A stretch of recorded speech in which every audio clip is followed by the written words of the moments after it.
Hanoi എന്ന പേരിൻ്റെ അർത്ഥം തന്നെ ഇൻസൈഡ് ദ റിവർ എന്നാണ്, നദിക്കുള്ളിൽ അല്ലെങ്കിൽ വെള്ളത്തിൻ്റെ ഉള്ളിൽ എന്നുള്ളത്.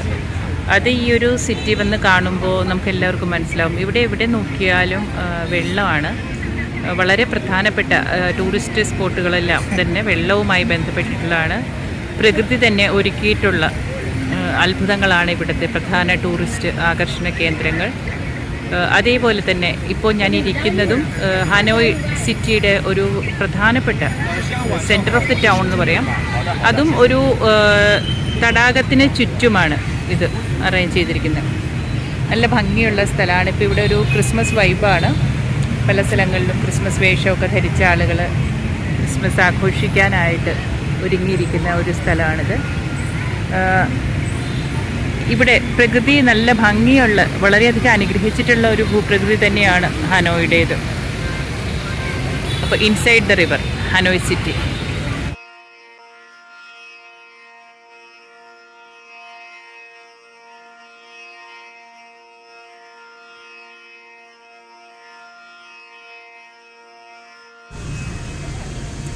ഇത് ഇവിടുത്തെ പ്രധാനപ്പെട്ട ഒരു ടൂറിസ്റ്റ് ആകർഷണ കേന്ദ്രമാണ്. ഹാലോങ് ബേ എന്ന് പറയുന്നൊരു സ്ഥലമാണിത്. ഇവിടെ നമ്മൾ ഒരു ക്രൂസ് ഷിപ്പിലൂടെയാണ് ഇവിടെ നമുക്ക് പോകാൻ പറ്റുക. ധാരാളം പ്രകൃതി രമണീയമായ സ്ഥലങ്ങളുള്ളൊരു സ്ഥലമാണ് ഹാലോങ് ബേ. ഇത് യുനെസ്കോ സൈറ്റ് കൂടിയാണ്. യുനെസ്കോ 2 തവണ അവാർഡ് ചെയ്തിട്ടുള്ള ഒരു സ്ഥലമാണ് ഹാലോങ് ബേ.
ഇത് നിൻബിൻ എന്ന് പറയുന്ന വേറൊരു ടൂറിസ്റ്റ് സ്പോട്ടാണ്.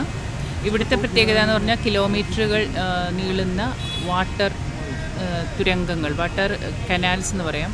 അതായത് ഗുഹകൾക്കുള്ളിലൂടെ വെള്ളമൊഴുകുന്നതിലൂടെയുള്ളൊരു യാത്രയാണ് ഇവിടുത്തെ പ്രധാന ആകർഷണ കേന്ദ്രം. ഇത് വളരെ നീളത്തിൽ കിലോമീറ്ററുകളോളം ഇങ്ങനെ ഒരു യാത്രയാണ് ഉള്ളത്. അതാണ് ഇവിടുത്തെ പ്രധാന ആകർഷണ കേന്ദ്രം.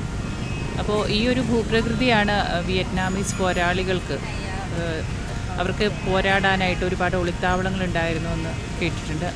ഈ ഒരു ഭൂപ്രകൃതിയാണ് ഇവിടെ. വളരെ നീണ്ടുകിടക്കുന്ന മലനിരകളും വെള്ളവും.